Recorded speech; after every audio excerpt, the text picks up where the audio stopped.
महात्मा गांधी ने विभाजन को रोकने के लिए जिन्ना को प्रधानमंत्री बनाने की पेशकश की थी।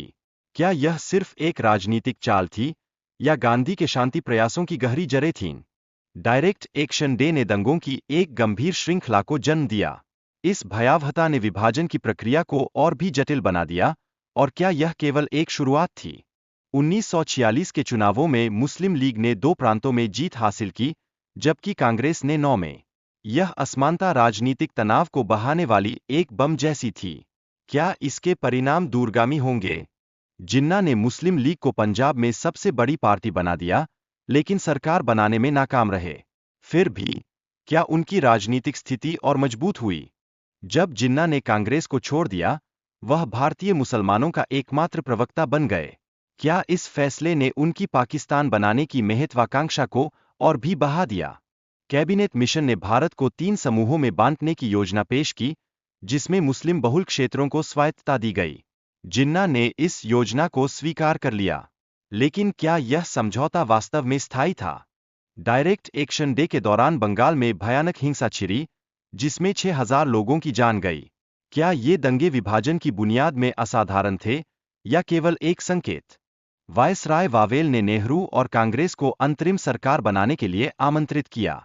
क्या यह राजनीतिक तनाव को कम करने का सही उपाय था या सिर्फ एक अस्थायी समाधान?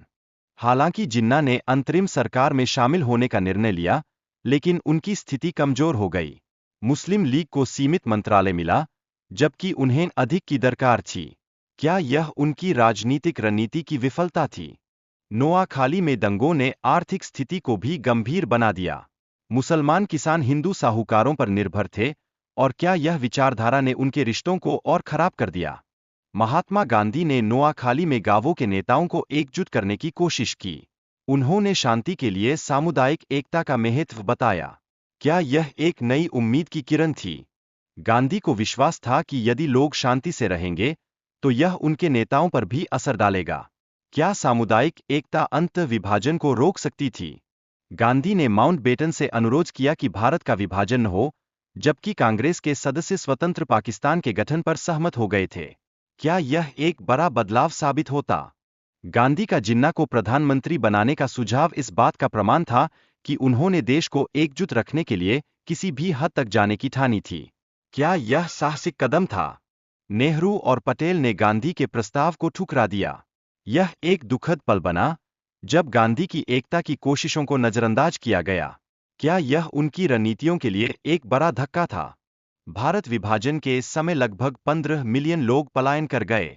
इस अराजकता में 1 मिलियन से अधिक लोग मारे गए, और क्या यह सब एक खौफनाक यथार्थ था? सरदार पटेल ने सभी रियासतों को एकजुट करने के लिए कठिन परिश्रम किया। क्या उन्होंने इतिहास में एक महत्वपूर्ण भूमिका निभाई? इस सीरीज में नेहरू और पटेल की दोस्ती और विचारधाराओं की खूबसूरती से तस्वीर पेश की गई है।